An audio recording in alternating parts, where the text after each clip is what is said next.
করেছেন তাদের সুস্থতা কামনা করছি। উপস্থিতি আপনারা জানেন আমরা আজকে আপনাদের সাথে আমাদের পরিচয় করার মতো আমরা এই স্বৈরশাসক জালিম সরকার আমাদেরকে সেই সুযোগ দেওয়া তাদের পক্ষ থেকে আমাদেরকে নির্যাতন মিলে ঐক্যবদ্ধ হয়ে আমরা দেশটাকে সুন্দরভাবে সাজাতে চাই। শিক্ষা প্রতিষ্ঠান থেকে শুরু করে আদর্শ ধন্যবাদ। এখানে আঞ্চলিক বাস্তবতা আমরা একটি সরকারের একটি প্রতিষ্ঠিত জিনিস যে আসলে সকল সর্বমহলে দলীয় এই শিক্ষা থেকে আগামী 50 বছর অন্ততপক্ষে পথ চলার পাথেও পাবো আমি আশা করি আমরা আশা করতেছি। তো আমরা আমাদের এই পর্যায়ে আজকের আপনাদের দৃষ্টি আকর্ষণ এই পর্যায়ে আমি আপনাদের জন্য আমি আপনাদের এই কথা বলার জন্য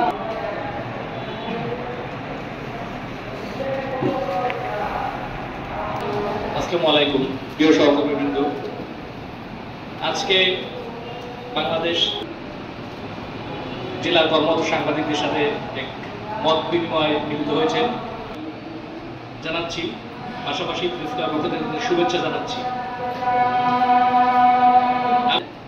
পিরোজপুর জেলার মানুষ আপনাদের আমরা সাংবাদিকরা পিরোজপুরবাসী দেখেছি আহ্বান আপনারা যদি আপনারা এক এক করে যদি মতামত বলতে চান বা শুভেচ্ছা বক্তব্য দিতে চান আপনারা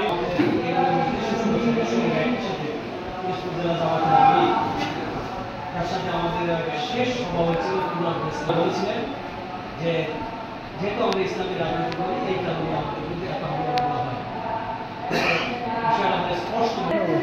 আমার জানার মধ্যে কোন কোন হত্যা শিকার হয়েছে 45,000 মামলা হয়েছে এবং 55 বিগত দিনের যে কাজগুলো করেছে আপনাদের লেখনের মাধ্যমে তাদের চেহারা উন্মোচন করা হোক। প্রিন্সবাসী চালক প্রিন্সপুর জনগণের অধিকার কিভাবে তারা হরণ করেছে, কিভাবে তারা এগুলোকে মেরে খেয়েছে, কিভাবে বলবো আমি আপনার আহ্বান জানাবো যে আপনার লেখনের মাধ্যমে প্রিন্সপুরের মানুষের কাছে মানুষের অধিকারগুলো তুলে ধরুন এবং এই প্রিন্সপুরের সমাজ কিভাবে সুন্দর হবে আপনারা আমাদের পরামর্শ দেবেন। আমরা সে আলোকে আমাদের প্রতিটি ইউনিট ভিত্তিক আমরা কাজ করবো ইনশাআল্লাহ। আমাদের বেশ কিছু নেতা কর্মীকে সাপের মতো পিটিয়ে এবং বুকের উপরে উঠে নৃত্য করে তারা মেরে ফেলেছে। শুধু বাংলাদেশ নয়, বাংলাদেশের বাইরেও বিবেক সম্পন্ন গোষ্ঠীগুলো তারা এর উপরে কথা বলার চেষ্টা করেছে।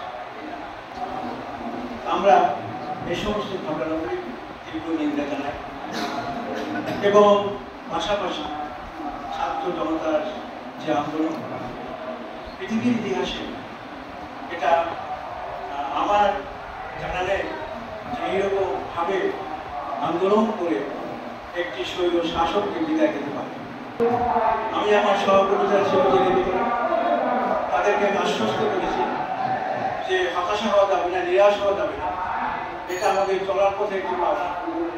আমরা কখন বেরোবো তার নিশ্চয়তা নেই, আমাদের বাড়িঘরগুলো অক্ষত থাকবে কিনা তার নিশ্চয়তা নেই, আমাদের যে সমস্ত ভাইদের ব্যবসা প্রতিষ্ঠানে সেগুলো অক্ষত থাকবে কিনা এখন নিশ্চয়তা নেই।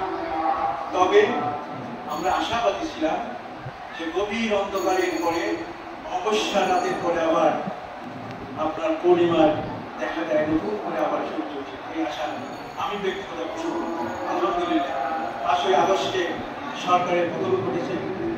আমাদেরকে যা নিষিদ্ধ করেছে সেই সরকার সেই গোষ্ঠী 5ই আগস্টে দুপুরের পর থেকে তার দেশ ছাড়তে শুরু করেছে এবং আস্তে আস্তে তারা